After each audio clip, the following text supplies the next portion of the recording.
You want me to? What up, what up, what up? What's really, really good? Social media world, YouTube, IG, Facebook, and all the social medias, YouTube. I don't know who all I didn't mention. But shout out to everybody who's watching and everybody who continues to support the 90-day challenge. I'm going live from home today because it's Friday and we got to stay consistent.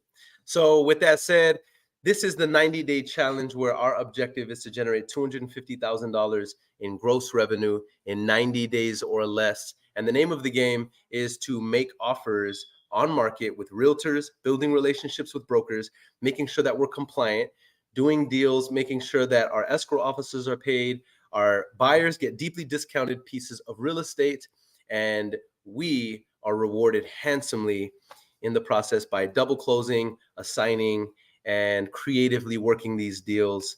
And we're incredibly excited about it because not only are we currently 2 weeks into the challenge, but we have 6 contracts that are executed and ratified. One of them has been assigned for $20,000 in gross revenue. And we have a projected $65,000 in the pipeline in 15 days. So let's do the numbers on that really quick, guys, because how many sets of 15 are in 60 or in 90? So we have 90 days divided by 15. So there's 6 sets of 15 and 90, meaning that if we just kept at this on this rate every 15 days, let's say we generated $65,000 in projected revenue, that would be 6 times 20. 6 times 20,000 is $120,000. So we definitely need to amp it up. But let's say we were able to actually to close and fund $120,000 in 90 days, and we missed our goal by a little less than half. I still wouldn't be mad, even though we didn't hit our goal. But right now we're gaining some momentum and we're really, really excited about it. All right. So with that said, we're going to do a quick intro. We're not going to spare any time and we're going to make this thing happen. All right. So my guy, Joey Bebo, is in the building right now. So I'm really, really excited about it. And we're going to run this intro. Hold on. Let me bring my guy on let me bring my guy on real quick. Yep. Joey.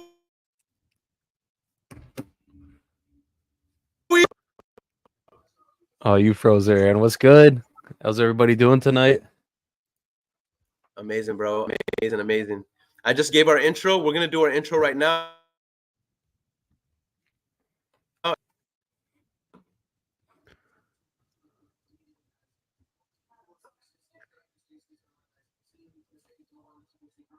My bad. Am I freezing? Yeah, it's freezing. Okay, my bad. Okay, we already did an intro, so we did an introduction. I'm gonna run the intro right now, and let's not spare any time. Let's make it happen, bro. Let's get it. We made it, that's facts, ayy. We the greatest, that's facts, ayy. Prices raising, that's facts, ayy. That's right. But we paid it, that's facts, ayy. I did. They hate it, that's facts, ayy. Cause we changing, that's facts, ayy. We did. Can't blame them, that's facts, ayy. Cause we made it, that's facts, ayy. Cherry on top, that's a goat, yeah. Where you been, I wanna know, yeah. Greatest story ever told, yeah. Greatest story ever told, yeah. I know you wanna look good for this. Baby, let me turn you up a bit. You said you made it through hell and back. Give me the school, baby, tell the facts. Don't be shy. What up? All right, what's good, Ray? Ray says, what's up, Aaron? I'm making offers, but not every day. That'll change soon. The yob hours, just letting you know I didn't quit. Absolutely, and I know that. He says, these lives with you and Jose Debo are great in case you need some feedback. I love to see it. Listen, we've been getting an incredible amount of feedback. On average, we've had 1.2 thousand people view and watch each one of these episodes. And what's really interesting to me, real quick before we get in, is the fact that Joey, and I'll share this with you because I think you'd like to hear this. I know we talk about this, but what's really dope about this is that there's people who watch these episodes who never comment. They never engage with us. And that's cool. You know, maybe they're on the treadmill, maybe they're at work and they're listening, but they're listening. And then we'll get feedback in the DMs.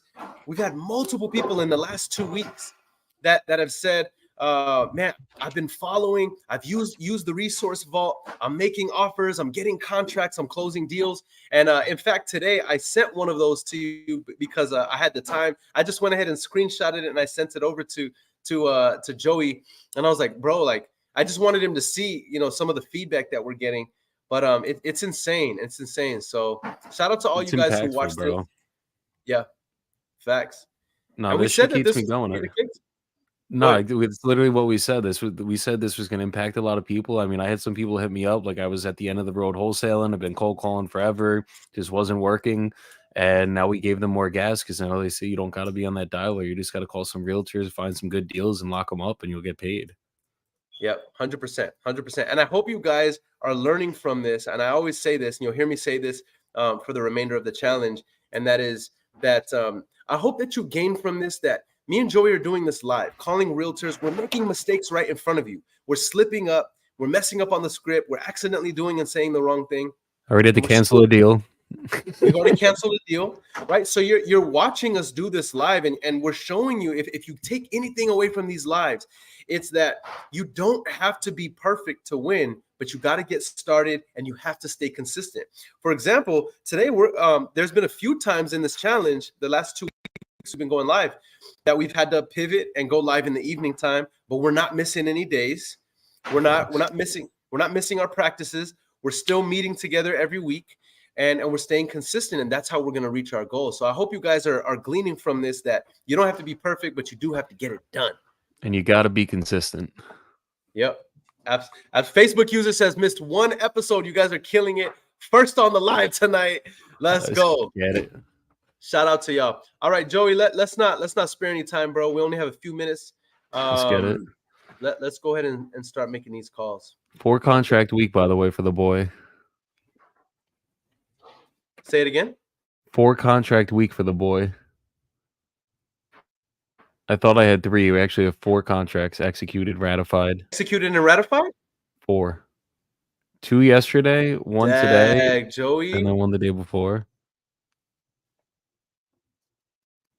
And that just proves it just proves the lag times of making offers with on market because like off market.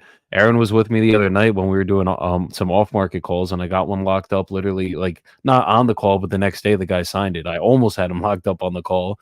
But when you're dealing with these agents, like don't get discouraged if you're not getting a contract a day, you're not getting a contract a week. Like if you guys do. Even if you do 25 offers a week, you're going to get a contract within a couple weeks. It's just like inevitable. It's going to happen. There's so many people in our mentor community that are doing this every single day, and they're having success in ways they've never had before. And it's literally just being consistent, tracking the offers, and the contracts are coming.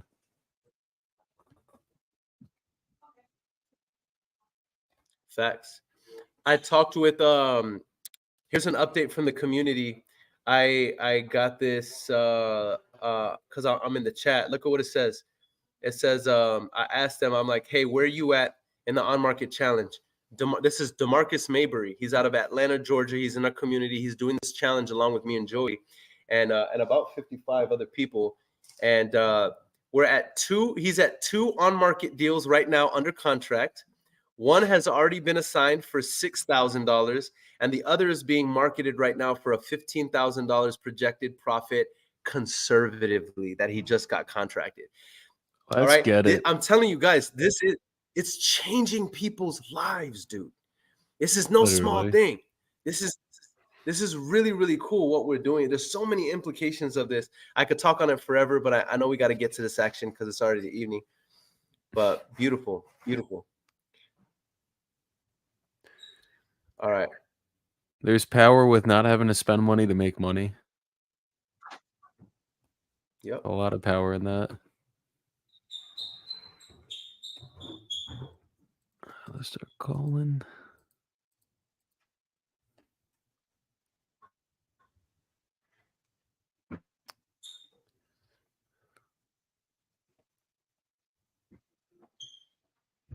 I'm pulling up my leads right now, bro. Let's get it. I'm calling.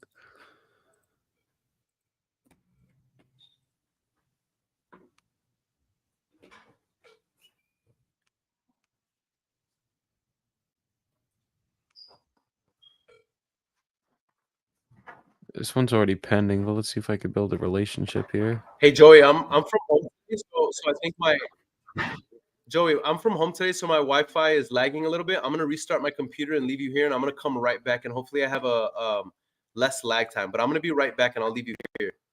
Yeah, I got you. I'll be here.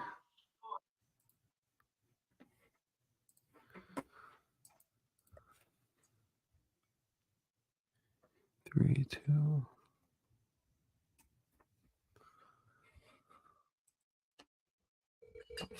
I got it, Lukey.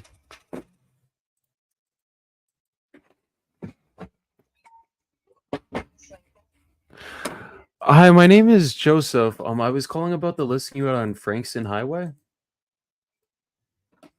Yes. Did you just see the sign or? I'm looking at it on Zillow right now. Okay. Yeah. So what's going on with this property? It's a gas station. Yes. Well, it's actually an old gas station, but it's about a block from the Lay dealership on Frankston Highway. Okay. It's got 190 foot of frontage. It's people in the back to the front. The sides are at 120. So it's, I think, about close to a third of an acre. Close to a third of an acre. Okay. It's the TECQ. They did suspend the tanks inspected the lake we bought it, and when you're not using, you have to get a TECQ number, so they have that. Tank sizes, so it could be a gas station again, or you could leave them suspended like they've done. Okay. There was a gentleman who had a workout gym in there, and he was renting it, and so he pulled up some of the flooring and took his workout equipment out. So the building needs a good cleanup and some work on it, but it's listed at 149, and I mean she's a little bit motivated, so she might take less than that. Okay. Understood. And what could we put up here if we didn't want to leave it as a gas station? You could do a real estate office. You could do. This one guy was going to buy it, just park trucks. His construction company was going to park between there and Tyler, park his trucks there for some reason. We've had a number of people say they wanted to use the whole building as an office. You could definitely do a little car lot. Okay. The lady next door took an old house. She's got plants and just antiques in there, so I guess you could do a number of things. Okay. And what's the reason that they're selling this one? Well, she bought it from a friend, and when he was needing money, and so she is now selling it to pay taxes on all the real estate she owns. She owns 4 or 5 pieces of real estate, so that's what she told me. Wait, she's selling it to pay taxes on. Well, she owns about, I don't know how many pieces of real estate. So she said she was going to sell that.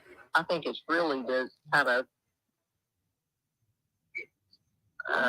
she was in a relationship with the person she bought it from. Got so it. I think she just wants to get rid of it for that reason. And she wouldn't be open to an owner finance kind of thing then, I'm guessing, if she has to pay those taxes off? No. Got it. Okay. Honestly, for cash, I mean, I don't know how much room she's willing to give off the price. I'd probably be coming in around like 80 or 90,000 all cash, and then we would pay closing costs.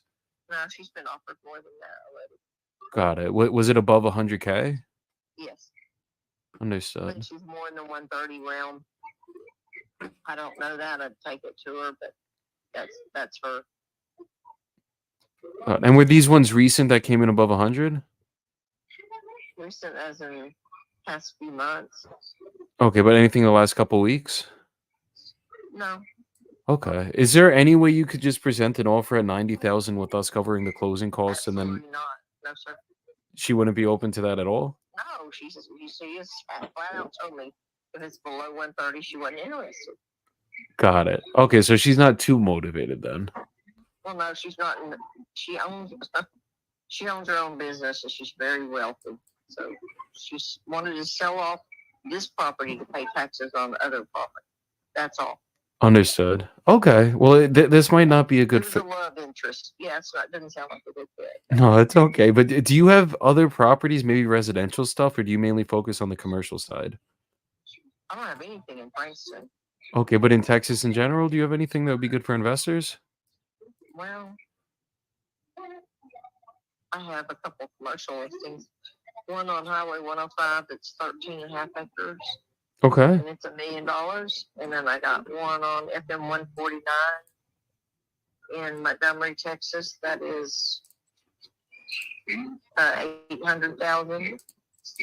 And then I have some residential properties. Where are the residential properties at? Montgomery County. That's where the lady lives. She lives over here. She's a friend of mine.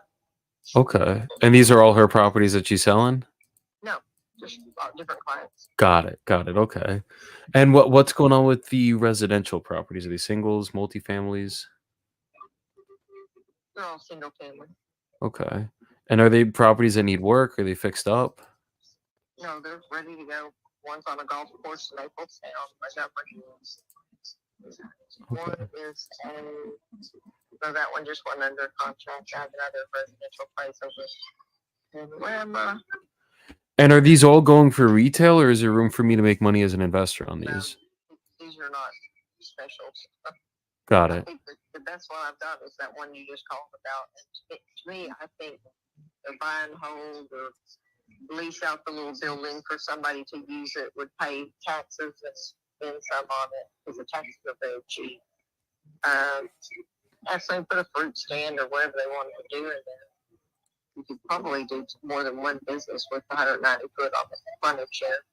But that's what she did. She bought it from a friend who was at the time in dire straits. Now he's off with another love interest. So I think she just wants to get rid of that.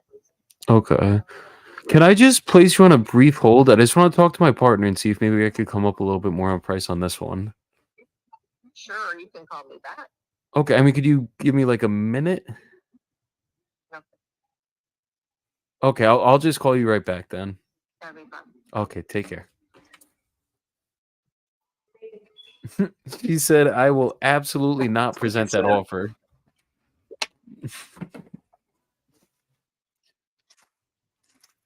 That's what she said? Yeah, it was like a gas station though. I'm like, I'm sure there's some the CAD value is like 180, but the land value is like 12, and there's just like a abandoned gas station sitting there. I want 139 for it.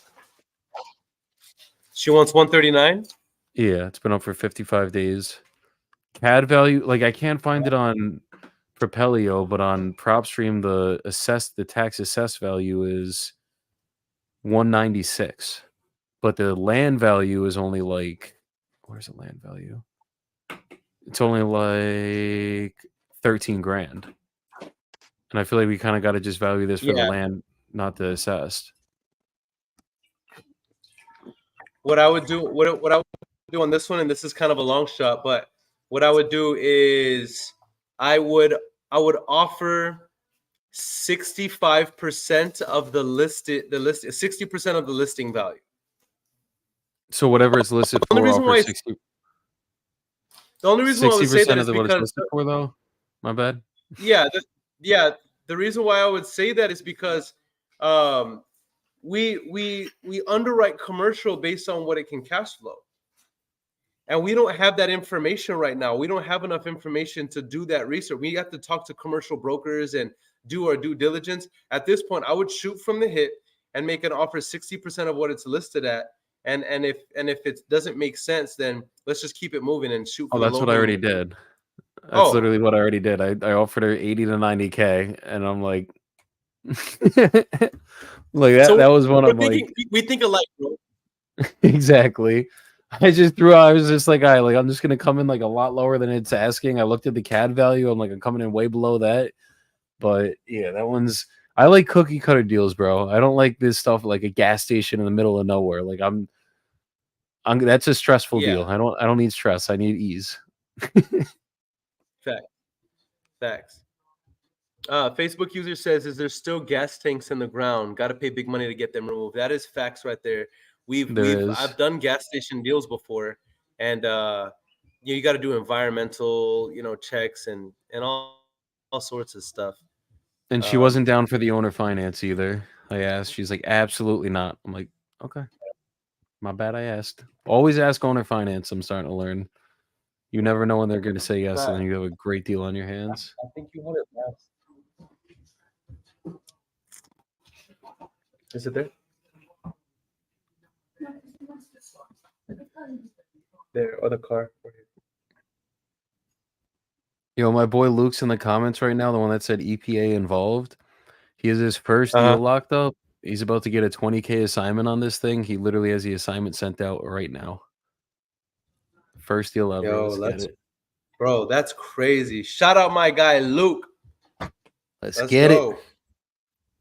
And he owns an oil tank sweep company out of all things, as I just called a gas station. That's crazy.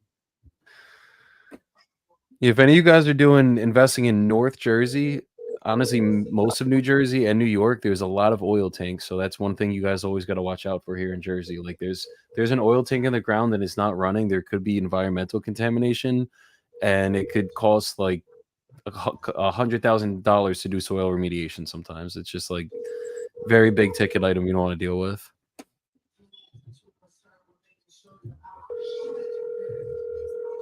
What was that lady's name? Thank you for calling Oak Hills Endodontics, the office of Dr. Scott Chancy, Dr. Christopher Bay, Dr. Jeremy Thompson, and Dr.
You've reached the southbound Plantation area.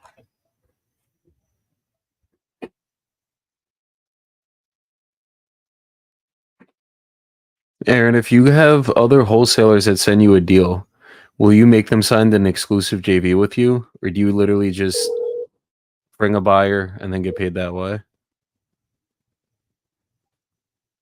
Your call has been forwarded to. I only do business with people that I like, and that might not seem like it's here or there, but the reason why I say this is I have never done an exclusive JV agreement with somebody.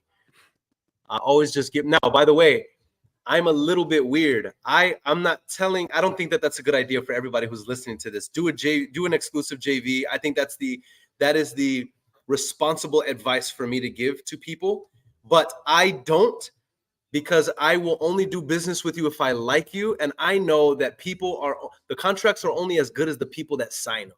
That's why there's so much divorce, and you know what I mean?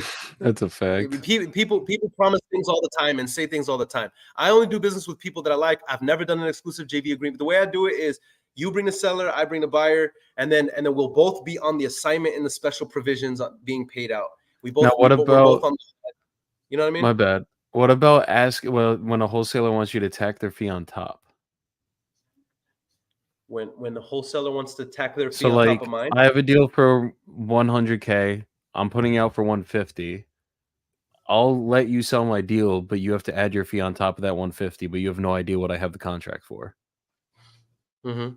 Will you do that? Or is it if you how bring will the they buyer, know, I bring the seller? How will they know how much spread they can add on top if they don't know? Oh, they know what you're like, let's say like I have it for 100. I market it out on Facebook for 150. Are you gonna, and then like you hit me up, you see my deal, it looks like a juicy deal, and you're like, yo, I want to JV this with you. And obviously you're never on Facebook doing this shit, but still, just for the the story of it. Would you, if the wholesaler tells you to tack your fee on top, are you like, the way I do it is it's 50-50 or I'm not doing business with you, because I've been I mean, burned, bro. yeah. So I've added my fee on top because it made so much sense. But I like 50-50. I'm a 50-50 guy. Like, let's break bread. But I've dealt with multiple wholesalers that are like, no, I'll give you 30% because there's so much equity, or hey, tack your fee on top. And if it makes sense, I'm like, say less, because sometimes, watch this, Joey. Here's a little caveat. Sometimes I'm like, I find out that the wholesaler told me to tack their fee on top. They only made 5 and I made 30. And I'm like, I'm not going 50-50 with you. You told me to tack your fee on the top. I would have been more than happy to be 50-50 with you. And then we would have been splitting 35K. But since you want to tell me to tack my fee on top, okay, cool. I'm about to eat, and I'm gonna eat very well. Facts. No, I feel that I've just had situations where we didn't do the JV and we were like, oh, add your fee on top. We had 20K on top. And then we ended up getting 10 and they got 50. And I'm just like, damn. Like, you were not selling that deal without me. And now I'm making literally a quarter of what you're making. And that's when I'm like, I don't know if it's like a trauma thing with wholesaling, because we've been burned through so many JVs. But it just made me to the point where, like, if I am JVing with other it's a time thing. Like, if I value my time now, so it's like, if I am going to spend my time marketing your deal, that's time out of my day that takes away from me marketing other deals. Unless it's a phone call away, that's different. Like, I've had wholesalers that send me shit. My buyer buys in that specific zip code. It's in their perfect criteria. It's one phone call, I get paid. That I'm cool with. But like, if it's like I got to build a list in a different area, or I have to like go on, like, I'm not in the market, or I am in that market, but my direct buyers aren't taking it. Now I got to do legwork. Like, you're splitting that shit 50-50, or else I'm not getting to work. Otherwise, like, I'm literally going to like, and exclusive, because if I sit there and waste a week of my time trying to sell this thing, I finally get it sold and we're not exclusive. You get a buyer at the same price. Now I'm getting fucked on a deal that I just spent a week of my time on, where I could have found 10 other deals in the meantime. That's why it is responsible to do the JV agreement. That's why it is responsible to have boundaries, like the way you're talking about, Joey. I've been burned the same way. I just always communicate with anybody I work with that hey, if I'm marketing this, I'm the only one marketing it. But if I'm being real, in my whole career, I might have only signed one exclusive, and it was because the person insisted on it. And I remember being like, this is weird, dude. Like, I don't do these agreements. Like, either you like me and trust me, and we're gonna do business and we're gonna make each other happy, or like, I don't know, you're making me feel weird by making me sign this exclusive thing. And they're like, no, it's our policy. And I'm like, okay, I'll sign this stupid exclusivity thing. And I did, and we got the deal done. You know what I mean? About But it's to like, flood your inbox with exclusivity clauses. You're gonna end up blocking my email. No, I never did it. And then there was one time, like last year, we had like, I thought we had 18 deals at once. 18. I didn't have a single fucking deal, bro. Not one. Like, there was no agreement signed. It was just other wholesale. And this was like my first experience, because before this, I was all direct to seller, all cold calling. It was all my own. Like, start to finish, we did everything. But then that's when we went broke back then. And I was like, I got to figure out other ways. We found the JVs, didn't do it right. Literally, out of the 18, we closed one and made 2K when the wholesaler made 14. And then that shit hurt. And then we were like, okay, we got to do shit differently. And that's when we started doing the agreements. No, I get it, bro. I don't knock it. And here's what's interesting about it, bro. Like, over the last 3.5, 4 years, I've coached hundreds of people. And you know what's crazy, bro?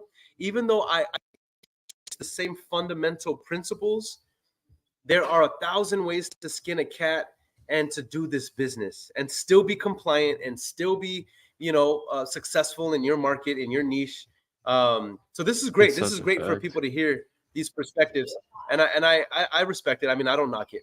I mean, you're technically doing it the right way. And I do think that I do think that I'm doing it the incorrect way. I just don't like those. I like being on the opposite side, me and you, with this shit, because it literally gives both perspectives.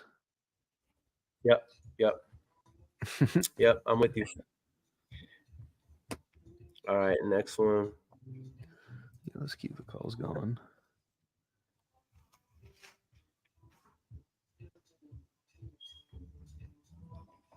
You guys, I wanna reiterate this. Joey is doing it the right way. I want to make it very clear. I think that you should be doing an exclusivity agreement with somebody who you're giving the deal to. And the reason why is because exactly what Joey said. What if somebody gives you a deal and you work your thumbs to the bone getting a buyer, the buyer gets in there, you build a relationship with them, they're ready to put EMD, and then you find out that that person already sold the deal. Now you look stupid. You look goofy. Exactly. And that happened to us, bro. We had a deal in Camden, New Jersey, and it was the wholesaler said he was direct to seller. We should have checked the contract. We were moving a million miles a minute. Didn't check the underlying contract. He wasn't direct to seller. He was JVing with another wholesaler. Yeah. And then we brought a buyer, got the deal basically sold. The guy was literally asking us for wire instructions to the wire the EMD. And then then the buyer's like, oh, well, the wholesaler's like, oh, well, we got another buyer going there tomorrow. Like, we're going to see how this pans out first. And we're like, dude, this guy signed the exclusive JV agreement, but it wasn't his deal to sign it on. And regardless, it's as you said, a contract's only as good as the two people that sign it.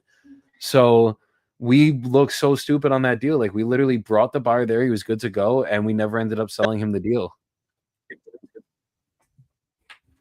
You broke up, but yeah. No, but I heard what you said, and this is why I say people are only contracts are only as good as the people who sign them, bro. You know what I mean? It's such a fact. Because you can still have those JV agreements, and people still try to screw you out of deals. And then the only way you get your money is taking them to court. Where do we get those? We got those sour straws. Can I have some? Can I have one? Thank you, bro. Guys, I don't know if y'all have ever had these. Have you ever had these, Joey? I've had things that look like that. Have you ever had the these? Sour? Not that exact brand. No, is that like some Spanish shit?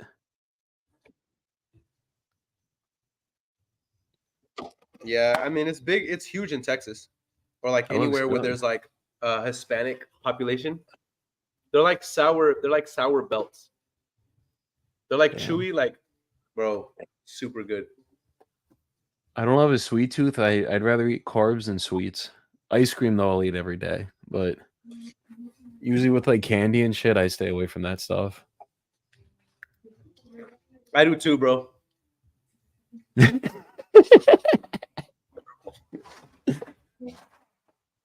I do too, bro.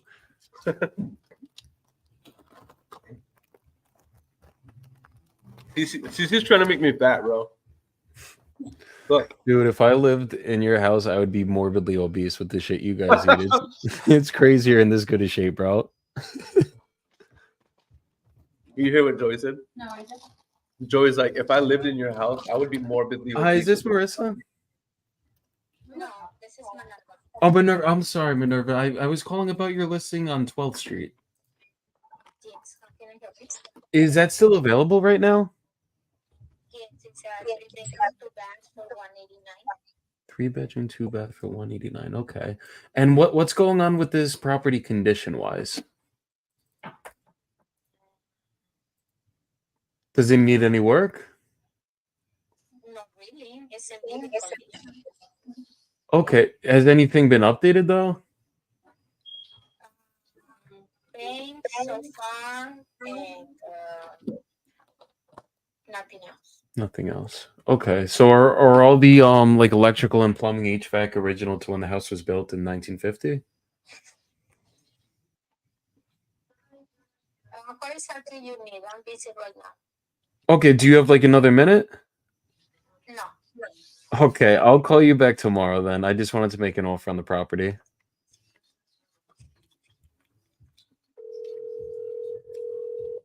Did she bang on you? Yeah. Dude, she hates money. She was scared of the money. She was not looking to make money tonight. Cece said maybe she doesn't like Jews. That's exactly what it is, bro. She could hear my Jewish twang over the phone. She heard your yarmulke tilt. 1-821 is not available. Dude, if I was actually a religious Jew, like an Orthodox or Hasidic, I'd be fucked right now because I'm bald and you gotta use that thing to keep the yarmulke on your head. You'd have to glue the yarmulke on, bro. I'd have to glue it on for life, bro.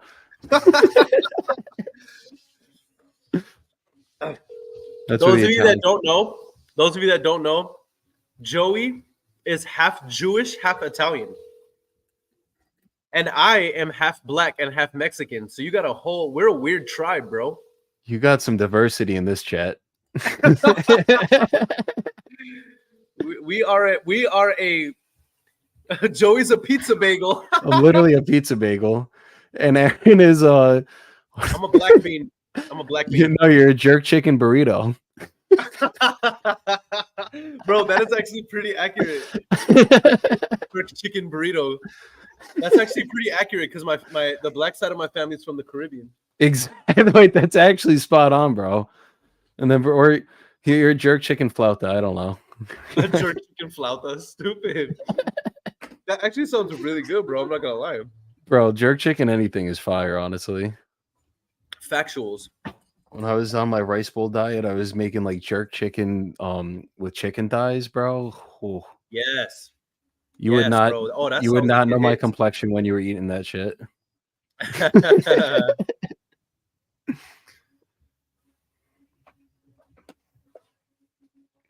All right, on to the next. Let's go. I can't believe how rude she was. She was just like, "This is not a good time." I'm like, "Then don't answer the phone. My bad. Just trying to make you some money and me some money right now."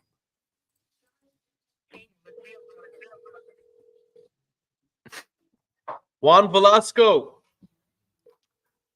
The man, the myth, the legend. The silent killer. I don't know. Juan is becoming less and less silent, and it's making me happy, bro. I love how engaged he is and how in the community, bro. Oh, bro, on last Saturday, Tanya called me like she had some problems on like a deal or something, and I just did not answer. I was like already asleep or something. Because my bedtime's normally like 9 p.m. And I completely dropped the ball on calling her back because Sunday I was just shot. And then I call her on Monday. She's like, "No, Juan took care of it. He got me. Don't worry. You don't got to call me back." I love it. Juan, if you're still here, bro, just know that I think I speak on behalf of everybody in the community when I say we love you and we appreciate everything that you do, brother. Samantha Marin is in the building. What up, Sam? What up, Sam? CC says, "What's up, Sam?" Juan Velasco says, "BDE, baby." We changed it to CDE. Come on. What does that mean? What does CDE mean? Camel dick energy. What does that mean? What is a camel dick? It's just a gigantic cock. Like I've never BDE, big dick energy. I'm just assuming a camel has to be hung. I mean, if we were gonna go that route, I would have been like HDE horse dick energy. or EDE, like elephant. Bro, this is inappropriate to talk about on the live for sure. However, I'll say one more thing. Have you ever seen an elephant genitals? I heard zebras were hung. I don't know if I've seen an elephant. All I'm saying is that it's pretty insane. It's pretty scary to look at. Yeah, it's wild. It's wild. All right. Well, on that note, back to your regular programming. Yeah, I apologize for everybody who is here. Bro, this is what you get on the late night show. Yes. That's my justification for everybody who's like, well, this is off-brand right now. By the way, across all platforms, we have 122 people live right now. So if any of my family is watching this, love you guys. Hi, Emily. I was calling for Adam Olson. He's not available. Is there something I can help you with? Are you a realtor by chance? I am. Perfect. Okay, I was calling about his listing on Hickory Drive. Okay, let me pull that up. Perfect. Are you a realtor? No, I am not. I'm an investor. Okay. Hickory Drive. Yes, ma'am.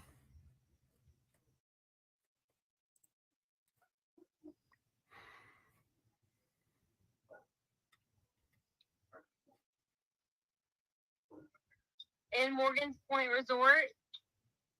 I believe so. It's one in Huntsville, Texas. Okay, I've got it. Yeah, it's $1,400 for rent.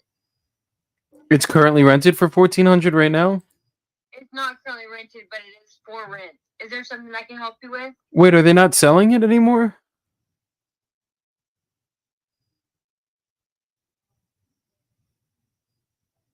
You still there?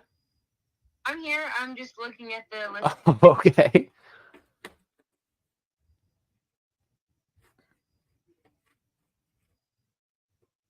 Yeah, did you have a question about it? Yeah. I mean, does this house need any work, or is this basically turnkey? It looks like it's like furnished and everything. So it has access to electric, water, and internet services. There's no time limit to build. There's plenty of privacy. This is 901 Hickory, right?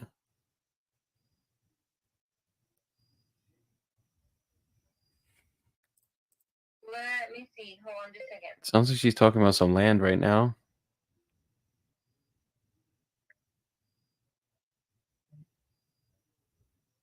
Okay, now I'm with you. So this is the one that's listed for 173. Yes, ma'am. 3 beds, 1 bath, 1 half. Yes. Okay, perfect. I've got it. What were your questions? Does it need any work? It looks pretty turnkey. Let me see.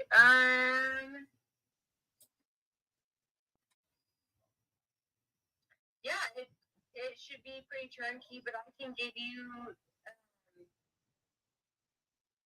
the contact info for somebody that has more detailed information. Otherwise, I'd be happy to show it to you sometime early next week. I'm not local to the Huntsville area. Usually I would just make the offer sight unseen just based off the square footage and what I'm seeing online. Do Are you you? an investor? Yes. Because Okay, great. yeah. Do you know if they would be open to an owner finance? Because this looks like this is pretty turnkey. Usually, if I was coming in cash on a turnkey property, I'm not going to be at a price that makes sense for the seller. I usually come in like 70% under what like the market value of the home is, just because we pull cash out. Okay. So do you know, like, I mean, I could make a cash offer on it. I'd probably be honestly at like 130. But do you know if they would do owner finance? Because if they would do owner finance, then I would probably be basically at full asking, and then I would just present terms to them. Let me check on that for you. So you'd offer 130 unless they be open to owner finance. Let me double check just so you know the exact number.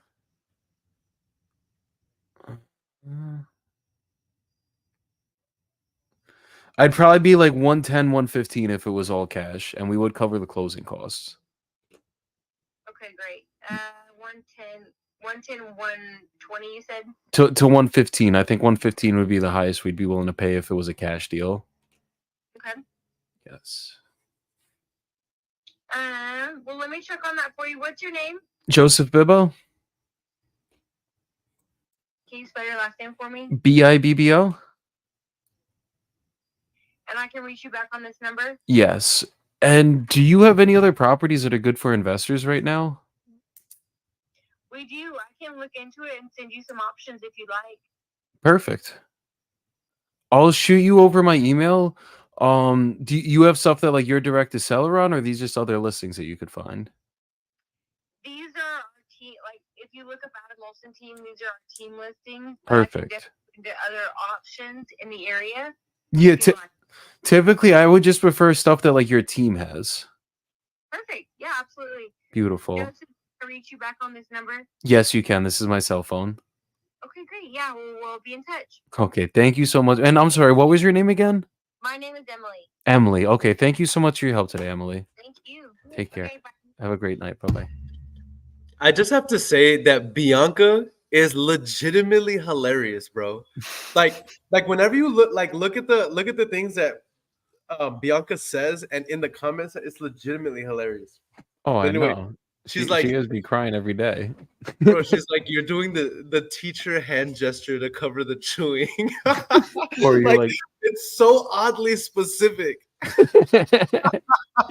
That's exactly what it is. I was going like this to cover my chewing, but like she's like, you're doing the teacher hand gesture to cover your chewing.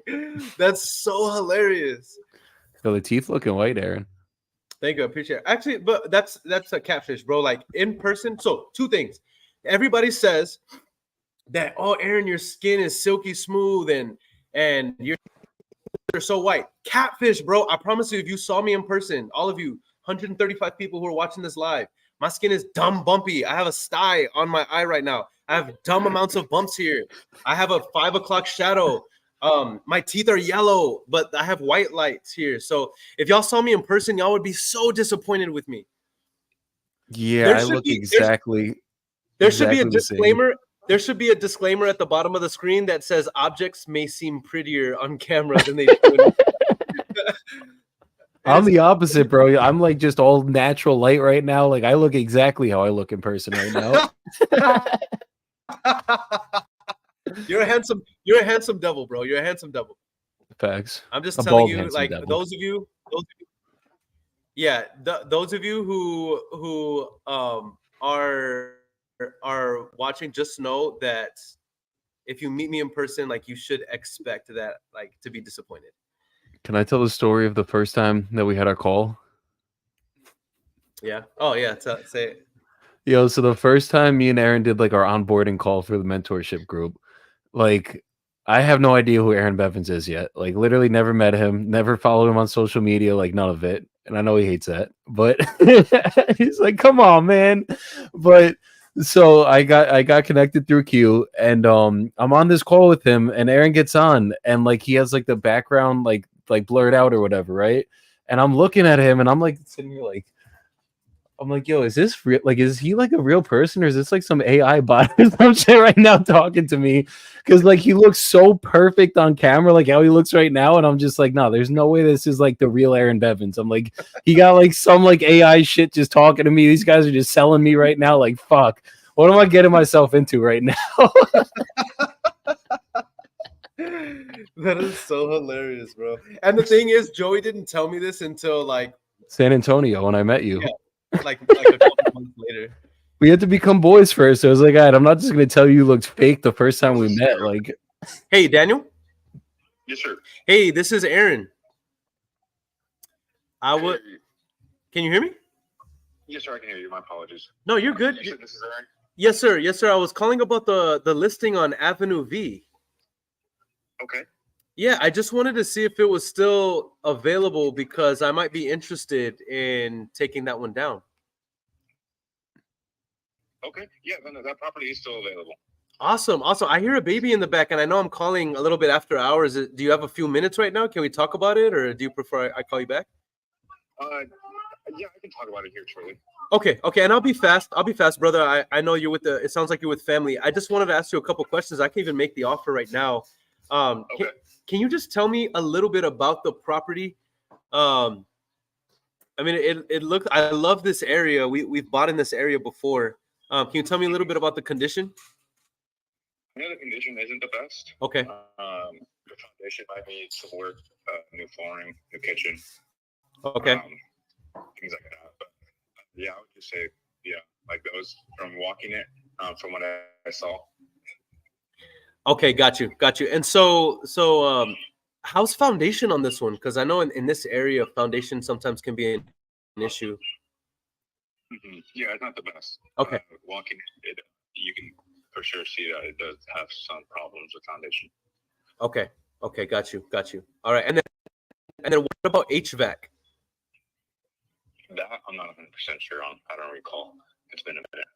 Okay, no worries. And then Daniel, let me ask you this: if I were to pay 3% of your commission, would you and to offset the seller having to pay it, and then we also came in paying all the closing costs? Mm-hmm. Do you think that they would be willing to work with us on the price if we could come in all cash and just make this a super easy transaction? Yeah. Okay, got you. All right, well, I think I have all the information I need in order to see if this property qualifies for what we're looking for. I promised you I'd be quick. I'm going to place you on a brief hold. I'm going to come right back with the cash offer, and let's see if we can make something crack, dude. Okay, that works. 1 second. I'll be right back. Okay. All right. All right, let me underwrite this joint real quick. We have 24 people tuning in on Facebook. We have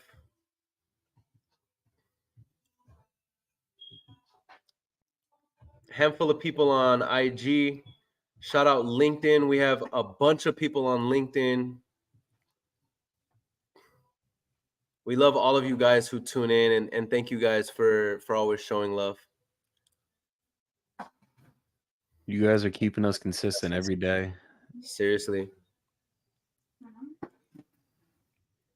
Dang, LinkedIn shows up heavy on Fridays.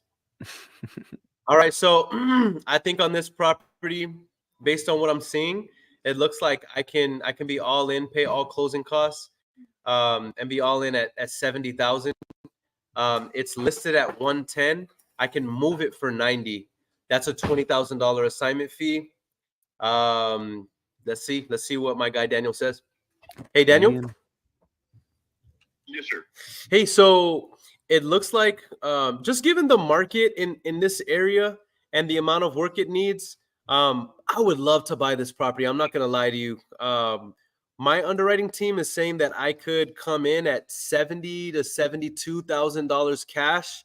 I could pay all the closing costs and we could make it a quick deal and also pay 3% of your commission if that's something the seller would consider. Okay, and by all closing costs, you just mean the title policy and survey, correct? Title policy, survey, escrow fees, all that fun stuff. Yes, sir. And then also 3% of your commission. Okay, sounds good. I'll present to her and I can get back with you. Okay, awesome. Would it make sense for me to submit a documented LOI for you? That way you can see that we're serious, proof of funds and all that, or do you think that wouldn't even be necessary?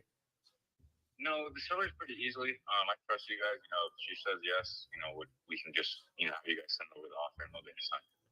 I love it, dude. I love it. And real quick, before we hop off, I mean, do you think I even stand a chance here, bro? Just between me and you?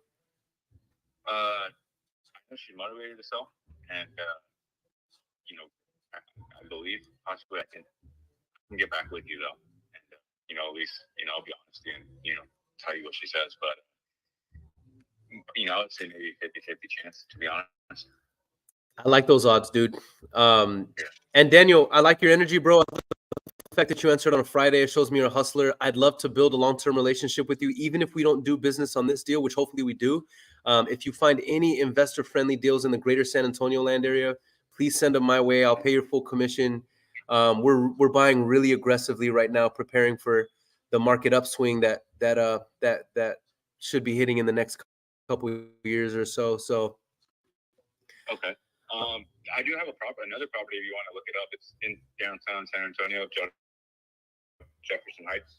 Oh, bro, you were speaking my language. Hold on one second. Let me my notes so that I can. I do have it on the market, but we were going to do a price reduction here soon. I know he's motivated, so we got the right offer. It's a really good property. All the houses on that street, they're selling upwards, 300, 250, and I think right now we're at 130. Whoa, bro, let's go. Okay, do you want to text me the link or do you want me to write down the address so I can do due diligence? I can text you the address as well. Perfect. Yeah, if you want to send that to me, and what I'll do is I'll underwrite it and then I can call you back with an offer. Okay, that works. And then if I don't hear back from you in regards to the Avenue V, when should I follow up with you again? You can follow up with me tomorrow anytime. I don't mind. Beautiful. Yeah, I'll be in front of my computer making offers tomorrow, brother. So, Daniel, I appreciate you. I'm going to text you my information right now, and let's stay in contact. Yes, sir. 100%. Thank you. Yes, sir. My pleasure. Talk to you soon. Talk to you soon. What y'all doing on Friday? What y'all doing? That is my kind of realtor. Hey, baby. You said what? That is my kind of realtor. Do you see me shake my head when he said we're about to do the price reduction? I'm like, no, don't do that. Don't do that.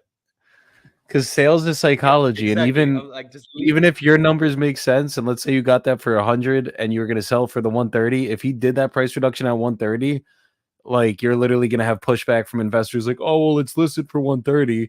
But even though the numbers make sense, it's all psychology. So if you get there before they do the price reduction and they're about to reduce that price, that's when you get a fire deal. Joey just dropped a massive, massive gem on you guys.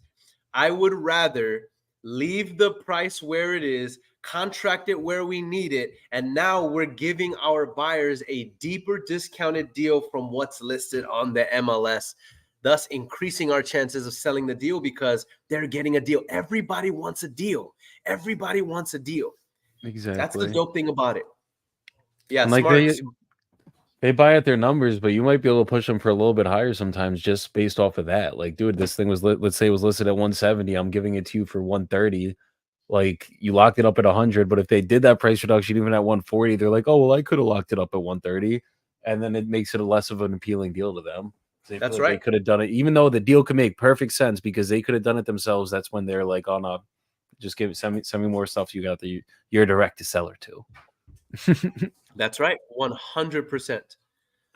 I'm going to say this. You guys are going to hear me say this probably 1,000 more times between now and the end of the challenge. And that is the small daily disciplines done over time yield massive results. So I just told Daniel, this realtor, that I would text him my information. So I'm going to text him my information right now. It seems like such a duh thing, but so many people don't do that. And they forget those small little disciplines. And those little things can cost you hundreds of thousands of dollars. Hi, is this Naleen? Hi, my name is Joseph. I was calling about the listing you had on West Williams Road. Yes, I can help you. Is that still available right now? Well, actually, we just started working a contract earlier today. Got it. Okay, so is that signed yet? It has not been signed. I'm waiting on my buyers have signed. I'm just waiting on my sellers to sign. Got it. Understood. Okay. And is there any way for us to compete with that offer, or are they like very close with asking? You could, if you wanted to send the backup offer, yes, definitely. Okay. I mean, is there a way for me to put a stronger offer in that could get accepted before the seller ends up signing this one? Oh,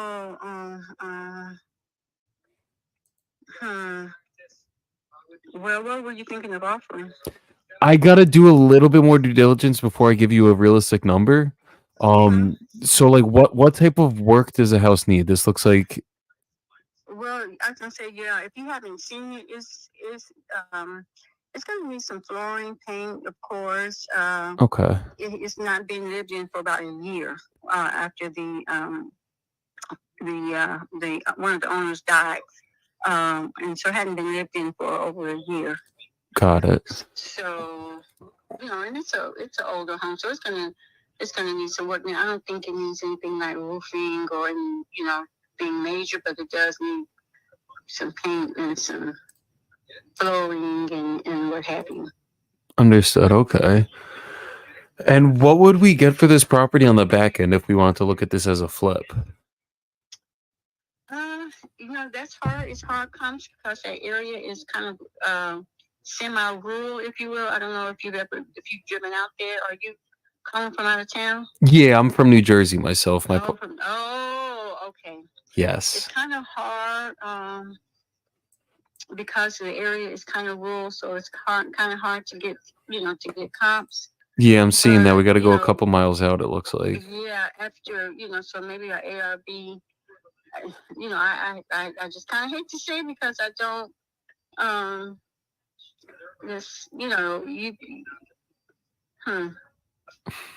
It's a hard one. It's it's a hard one. The market's kind of slowed down. 6 months ago it would have been a different situation, but I get that. Yeah, I would hate to say a number because I hadn't really done any comps on it in a while. So. Okay, and do you know how much you could rent for by chance? Maybe rental. Again, that area is so weird because it's not a subdivision. It's kind of rural, but I would guess you could probably get $1,600-1,700 a month. Okay, and is there a good rental market in this town? That's Huntsville. There's like a prison, a major Texas state prison there. Oh wow. Okay. Yeah. So, but there's also a college in that area as well. A couple, maybe about 10-15 miles kind of outside of that area. So you could probably do, it would probably, but it's just kind of rural, off the beaten path, if you will. Yeah. So people, they want to live in that area, in the rural part of it. They would probably kind of like that, but other like college kids, they probably don't want to live that far out, away from all the activities. Got it. Okay. And was this like an investor that's gonna be purchasing this, or just an end buyer? It was going to be an investor, yeah. Got it. And were they like purchasing it as a flip, a hold, or you're not sure? I'm not sure what their plans are. Okay, understood. And are they near asking? Close. Okay, like close, like 10, 20,000 close, or like 50,000 close? Um, they're they're right up close about. So it's listed for. I'm trying to remember. Okay, yeah, I think it's listed at 120. So they're pretty. Yeah, they're in the ballpark. Okay, so they're above It's 100K. it's below this, but it's it's still a strong offer. Got it. Okay. Mm-hmm. Because honestly, I'd probably be coming in around like 95, maybe 97, and it would be all cash, and we would cover the closing costs. Is that something that would compete with that offer, or is that even too low? It would be competitive with that offer. Okay. Would it help if we paid 3% of the listing commission? It would. Only the only thing is they've signed off on it, and how much option period what you need, and inspections, and how quick could you get it closed. All of that it really matters to the seller. We can usually close between 2 to 4 weeks. I always put in the contract a 30-day close, but if we can get it funded quicker and get title cleared quick enough, then we can close a little bit quicker usually. And then on the option period, we usually like to go for 14 days. Oh yeah, no, that wouldn't even. We got a 3-day option. Oof. And a 14-day close. Yeah. Got it. Okay. If anything, then I would just stay as a backup offer. If they don't end up like pulling through on this one, we could definitely still get it done. But if they're gonna do a 3-day option, I mean, I can't even get my guys out there in 3 days. That just never just never happens. Even if I'm in like San Antonio, I can't get people out that quick usually. Yeah. Okay. Well, and do you have any other properties that are good for investors? Not right now. I do have, they kind of come up, every now and then for me, but I just sold 2. So, and this is my last one. So There you go. Okay. mm-hmm. Would it make sense to send over an LOI on this just so that you have it in writing? Absolutely. Perfect. Because you never know. Sometimes these things, fall out. So, but absolutely. Exactly. Okay, perfect. What is your email to send it over to? Yes, that would be N as in nail, N D as in David, Walder, WALDER @gmail.com. Okay, perfect. That's ndwalder@gmail.com. Okay, perfect. Yeah, so I'll send you over an LOI shortly. And then if you ever get anything that looks like it's good for investors, anything that just needs some work, or even if there's anyone that's open to owner financing, definitely send it my way, and we have no problem paying some of your commission too. Okay, sounds good. Okay, perfect. Well, I really appreciate your time tonight. Okay, no problem. Okay, have a great one. Thank you. Bye-bye.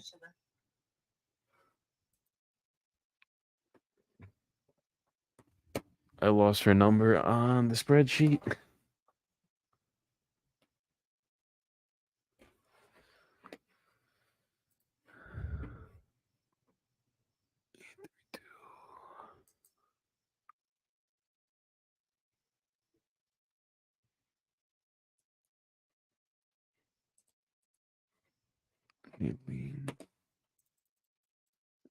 Aaron, I think you're muted. You could unmute yourself. I'm off the call.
My bad, Joey. I didn't realize that you were done on the conversation. I tried like yelling like yeah, but it's all good. I just kept calling her to send out LOI. Like Aaron, you can unmute yourself now. My bad, bro. My bad. I was talking to this lady, and it's funny because I told her I'm ready to give her the offer, and she's like, "No, I'm busy right now. Like, just text me the offer." And I'm like, "Well, I can give it to you right now, but if you prefer, I can text it or email it." And she's like, "Yeah, I'm about to step out. Just text it." It's just so funny to me. It's just so funny to me. It's like people are allergic to business and money, you know. No, definitely. Yo, one of my realtors yesterday from Florida. Go ahead. What'd she say? No, so one of my realtors from Florida yesterday, she had this listing that I tried to wholesale for her, and like we just could not move this thing to save our lives. It was like a knockdown in a historical district. It just had every problem you could imagine, and like we tried, and it was just she still does a lot of business with me, but it was not a good one. And she still has people like it's still listed. It's been up for over like 200 days now. And she still has people calling her, and she's like, I get calls from investors every single day, and you guys have the exact same script, every single one of you. And she's like, I told her, I was like, we got to give her the Q cheat sheet to start like asking these investors the questions to put them on the spot and see if they're real or not. And she's like, almost all of them are wholesalers. I just know, like, yeah. But like, even if you gave them the cheat sheet, I think maybe it's just my confidence, but I feel like I'll still be able to get the contract if the person's reasonable on price. Oh no, facts, dude. It's funny because like when you call a savvy realtor, those are the hardest ones to deal with, obviously, because like they know every loophole in the book. So like they understand wholesaling, they understand why we need our terms, but they usually don't like it because they've already been burned because they're savvy. So like I love working with those ones because I always turn them over. Like that's like my favorite thing to do is get someone that's very knowledgeable in the business and get them to believe in me. Like, no, I'm gonna get this shit done for you. Like this house is not your forte. You guys focus on the nice stuff. Let me focus on the shitty stuff. I'll get this stuff done, get you all paid, and let me move your deals because they're not moving. And it's like it's always the savvy ones. They just like it's like a family friend or like someone that like they didn't choose this listing, but they get stuck with it. And then it gets to the point where they're like, yeah, we know this house isn't worth it. The seller just wants this much. But I don't know. I just love turning those ones around. Like I went up to bat yesterday with the realtor for almost like 30 minutes who was like, I'm with EXP and they do not allow us to work with wholesalers. And I have a contract in Texas with an EXP realtor. Yeah, no, bro, 100%. But what I've also found, I'm exactly with you. What I've found though is that the savvy realtors who hate wholesalers usually end up being my best ones because they're like, well, you're a little different. Like, you know what you're talking about. Like every time they have a rebuttal, I'm like, okay, but X, you know what I mean? And our level of certainty, because I'm confident I can perform. If I say something, I know I'm about it. You know what I mean? Same. No, but that's why I love turning them though. It's like those are the ones that's like I'm gonna be your best friend now. Cause like you might have worked with shitty wholesalers, but like this is all I do. This is all I know. I will get your deal sold. As long as we get it at our prices and there's no structural damage that you didn't tell me about, we will get your deal sold. But and then those are the ones that like once you prove yourself with them, they will bring you the most deals. Facts. Like those are the best ones to do business with because they're active. I like asking them if they've ever worked with a good wholesaler before. And if they say no, I say, how would you like to? I like that one. I don't do that one. I go for the pain. I just came up with that right now. But how smooth would that be if you actually executed on it? I'm about to send it right now. Well, let me ask you this. I'm sure there are people taking notes on that right now. And I'm gonna get a DM from somebody who's like, I used it and it worked. That's such a funny because I always go for the negatives. I'm like, so like, where have you been burned? Like, tell me your pain. And then once I hear all your pain, I'm like, okay, I know exactly how to answer this now. I'm going to do different, and I do it different. But it's like once I know what every realtor has the same objection. Like for the most part, they usually get burned, or the wholesaler extends the inspection or cancels past their inspection or whatever it is, and it's like, no, It's like I'll have my guys out there in 3 or 4 days. All you gotta do is clear title, then we send them out. If they want it, great. If not, I will let you know, and I'm going to answer the phone every time you call me. Yeah. And that's the most important part with them, because like wholesalers, once they fuck up on a deal, they go ghost every time. I don't get it. Like, dude, you fucked up. You're screwing someone else over. In their mind, they think that they're selling their house still, and you're not answering the phone. That is fucked up. Like, you do not That do. is the most douchebag thing that. Wait, hold on. Let's reiterate this real quick before let's end on this note, by the way, because we're already on time. I'm down. Let's reiterate this point on communication. So reiterate that, Joey. If you're a wholesaler and you lock up a deal and you realize that you locked it up too high, do not ghost your seller. Do not ghost your escrow officer. Ever. Because you are ruining it for the rest of it. You are the reason, or don't be the reason. I shouldn't say that because that's too aggressive. If you do that, though, you are part of the reason. I think that's fair to say. You're part of the reason. That's not being like an asshole. It's like that's straight up. Like if you're wasting people's time and you look, we are not perfect. There's going to be times you will have to cancel deals. It is just the sad part of this business. It's just part of it. There's times that realtors have to cancel contracts, or like actual end buyers have to cancel deals. So it's a very realistic part of the business. So it's like, if you have to do it, be straight up, fall on the sword every single time. Like, you are the reason that you fucked this deal up. I don't give a fuck what you missed. I don't give a fuck what the realtor didn't explain any of that. You are the reason that you had to cancel this deal. So blame it on yourself. The second that you know that this deal the numbers are too high, like the literal second you do it, you call that realtor or you call that seller, and you go back and you renegotiate and you tell them exactly what you missed, exactly where you fucked up, why you're wrong, and you're the reason that this is happening. And then usually, if they're a reasonable person and they need to sell the house, you guys can usually come to a solution as long as there is money on the line. Like, you have a buyer that's like, I won't take this at 220, and you locked it up at 220, but I'll take it at 210, and now you have to do a 20K price reduction so you can get paid on it. Like, just be straight up and you'll get it done.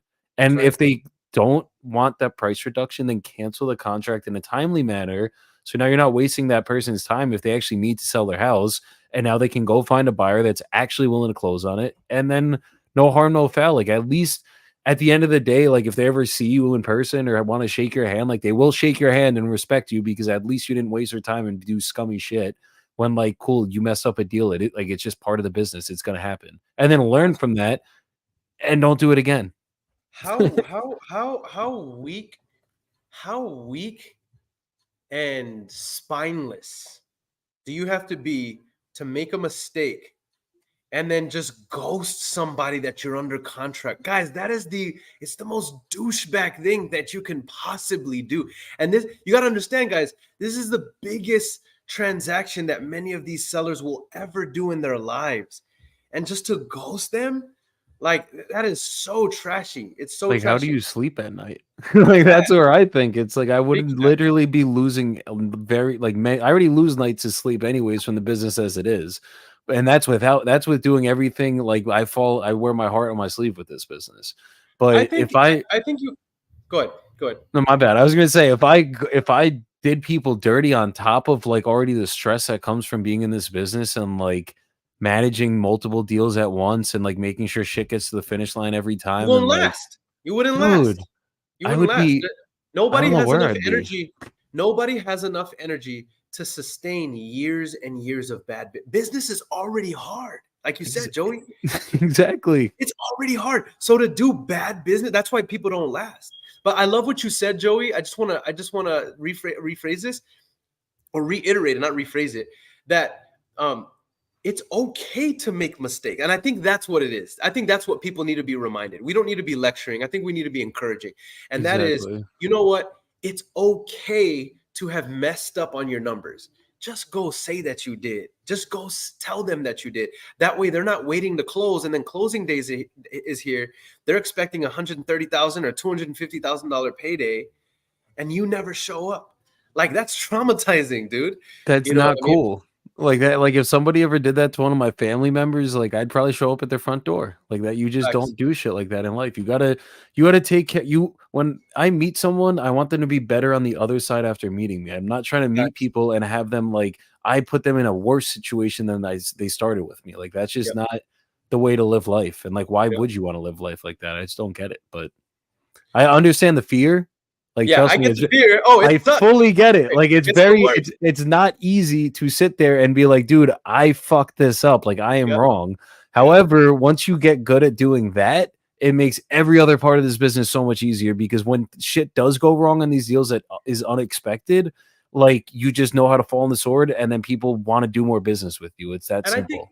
I think it comes down to humility too. Like, don't be so full of yourself that you're so prideful that you can't come back and be like, I made a mistake. Like, it really comes down to a lack of humility.